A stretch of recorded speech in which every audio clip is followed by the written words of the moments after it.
Marth has a big advantage here when it comes to range and raw power. Lucina, well, Marth has the speed that Lucina has, right? But he also has the kill potential that Lucina lacks when it comes to the tippers. And I think that's going to be the edge.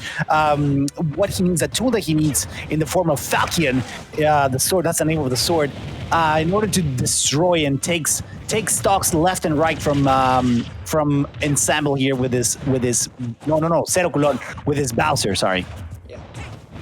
Yeah, absolutely. Zeroculon actually he usually tries to get stage control a lot sooner, but Ensemble with the Falchion, like you said, the name of the sword, has been getting quite the mileage out of it. I mean, he's not relying on tippers that much. I think that's one of the very few reasons why he would want to go Marth instead of Lucina.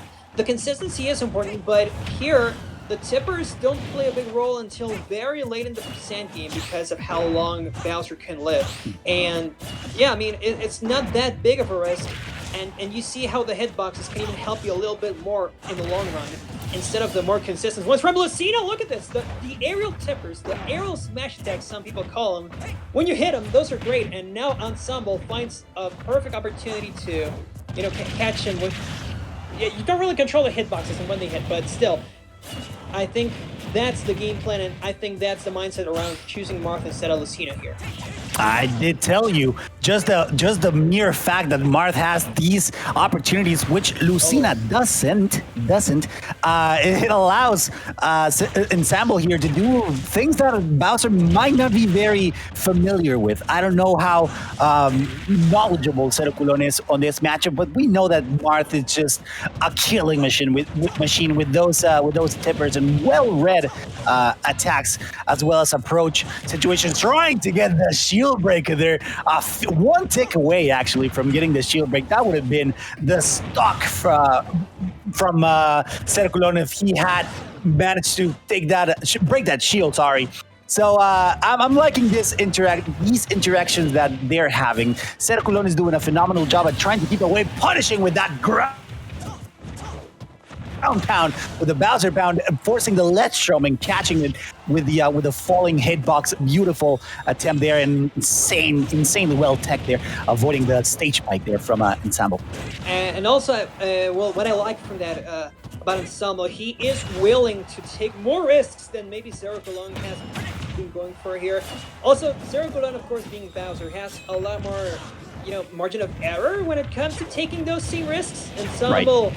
When he goes substational, he does have a great recovery, but still Zeroculon has those tools to use the armor and just say, no, I don't care about your hitboxes. But here the tippers come through for Ensemble once again, and really he is making Marth look quite viable, but Zeroculon has been adapting slowly but surely, and now Ensemble really has to commit to his options if he wants to make this one back. Oh my god, barely missing that up smash. Great air dodge, but still quite the risky moves from Ensemble.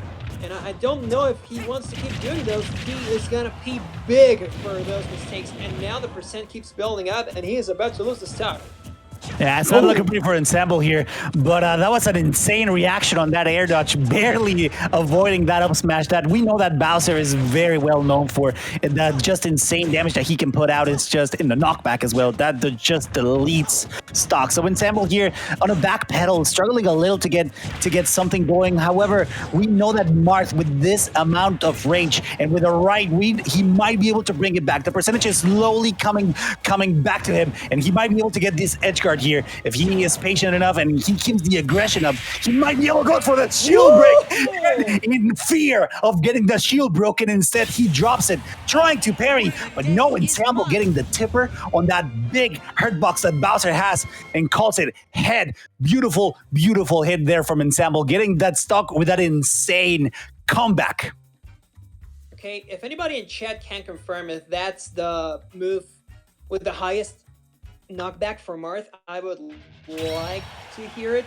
I'm gonna look it up as well, but I mean, yeah, that little trade-off was not good for Mr. Zero at all. Just realized this is loser's bracket. I did not see that coming in. Yep. That means one last chance for Zeroculon, or else his tournament run is gonna be cut short. by Marth. And again, we don't see Marth often. I just want to keep pointing that out. Seeing Marth be successful in online metagame, let alone offline, is pretty amazing to me. Yeah, as I said, it's going to be the determining factor in this set. We know that Marth has this potential, and Ensemble showed it. He proved how how viable Marth is, especially in this matchup in particular, because Bowser just has a huge hurt box. It's such an easy target to find, and it might be a little even maybe a little easier for Marth to confirm with these tippers, make it incredibly hard for Zeroculon here with Bowser to do anything about it now. In this second game, I would love to see a lot of we need to see a lot of adaptation from Zeroculon. He did a really good job in the first game. He was on the lead for the most part, but Ensemble was capable and capable enough to bring the game back, and it was just insane because nobody expected, especially Zeroculon. He was not expecting the tipper, which was a very risky trade-off. But if you don't risk it, you don't get the biscuit. So I'm extremely happy about Ensemble there taking the risk and paying off as much as it did, because that means that he's going to be probably in the subsequent games going for those a little bit more. And we love to see those attacks. We love to see those situations where there is no way you're surviving unless I let you. So I would love to see a little bit more of that. But Zeroculon doing a good job here trying to keep composure. And again, the percentage is looking very even. Let's see who takes the first stock. Just like that, downer from Zeroculon. Beautiful stock. Yes, sir. He knows when Ensemble is actually, punishable, and not even that many hitboxes Ensemble has been throwing out. It's more conditioning, but Zeroculon knowing when the armor is going to come through, and here it was one of those occasions where Bowser's heavyweights actually bowled through. Oh my god. Ensemble, the few times that Ensemble actually, exposes himself, those are the times where I see Zeroculon being the strongest. It's Bowser, the one character you don't want to expose yourself damage against. It's probably Bowser because of how heavy he hits. And you see this, almost a full stock lead with the red percent coming through for Ensemble. And yeah, Zeroculon looking as strong as ever. Yeah, listen, I'm a little not concerned, but confused or even impressed, I would say, about how the Zeroculon with Bowser here is not using his side B as much as you'd see on other Bowser mains. A lot of Bowser mains rely on the Bowser dive, which is understandable. It's one of the strongest, beautiful shield break. I'm loving how Ensemble is sticking to this such hard-hitting move and getting so much out of it. It's just a treat for me. But as I was saying, I'm a little curious as to why Zeroculon is not relying on these moves that we know are so effective, and you can re-reverse them. Dude, the stocks are going back and forth, but again, Zeroculon getting the lead. Well, let's see if Ensemble is going to be able to bring it back again, or if Zeroculon is finally going to download his opponent and get the second game in this set. Now, sorry, I was trying to explain something. I don't know. I'm not so sure why Zeroculon is not going for these side Bs. They're so good. So maybe he's trying to prove a point that he doesn't need the Bowser cheese in order to win sets, especially in such a high stakes tournament such as this. And especially as close as they are to elimination, and someone, but this one's looking a lot harder. Oh no. It started lagging for me. I don't know if you guys can still hear me, but a little bit. Yeah, we can hear you. Okay, no, it's back. Now it's back. Okay, Ensemble. Yeah, like I said, I mean, this is so close to elimination for either one of them. If Zeroculon pulls this one through, then he will be having another chance. But, this is still losing bracket. Ensemble is one game away from defeating Zeroculon, and he was in a pretty similar situation last game, so the comeback is more than doable. He just needs a few more neutral wins, which he does seem to be able to obtain. Zeroculon keeps putting himself vulnerable in front of Ensemble, and the shield breaks might be coming through. One shield break, well, a little more percent perhaps, but one shield break can change the entire course of this game for either one of those two. But the uptilt is gonna do it. We're 1-1, and this next game is gonna determine who moves on and who gets eliminated. The perfect pivot that came out of nowhere by Zeroculon was the determining move in this game number 2, in this set, basically, because he needed that kill. And let me tell you something. I'm noticing something that Ensemble has caused on Zeroculon.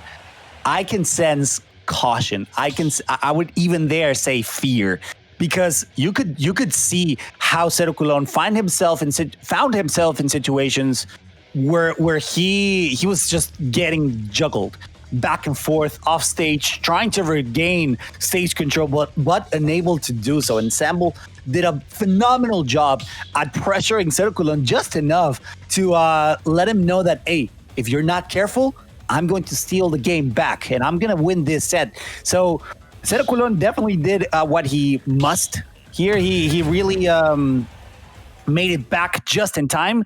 But Ensemble is not out of this game just yet. Again, insane adaptation from him. I would love to see a little bit more of that in this game number 3.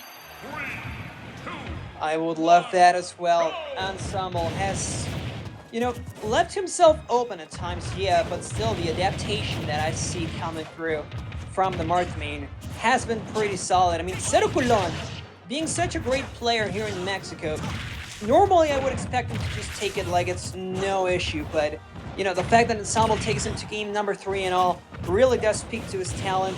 But of course, this being PS2, I mean, it is Ensemble's counterpick, so I am interested to see how that goes. So far, it seems to be going pretty badly. Approaching the shield is never a good option against Bowser, knowing that the up B can come through real quick. And yep, the up tilt once more. Zeroculon is actually with a pretty solid momentum on his side, and he's looking to close this one out real quick. I know for a fact that Pokemon Stadium 2 is a really good stage for Bowser in general. We do have a lot of very strong Bowsers in our community, over on my my community. So I know that Pokemon Stadium 2 is very beneficial for him as well. Oh, punishing that. Oh my God, punishing, contesting that of Flame Breath with the insanely well-timed and well-spaced shield break there. Oh my God, but breaking the shield in return, charging the forward smash all the way up, destroying that, destroying that stock. Beautiful DI from Ensemble. Not enough percentage, but very well done from Zeroculon there, giving him a little bit of his own medicine with that shield break. Now he knows that he has to be careful with it, because Zeroculon is not going to give up just yet, and just like that, percentages are slowly shifting towards Zeroculon's advantage here. Let's see if that remains, or if Ensemble is going to bring it back eventually. I also see a lot of Zeroculon catching Ensemble with that up tilt, probably the biggest move, or the one that has gotten the most stocks for him so far. And also with that shield break, if they were facing the other side, Zeroculon would have taken that stock. I mean, that was an amazing conversion from him. Great awareness to know when Ensemble was just going to keep in the defensive. And now the edge guard opportunity, nothing, but Ensemble slowly but surely taking those, taking that percent disadvantage down. Although now he loses another stock, and it's looking so much better for Mr. Zeroculon. And that's. But not really. I'm used to that.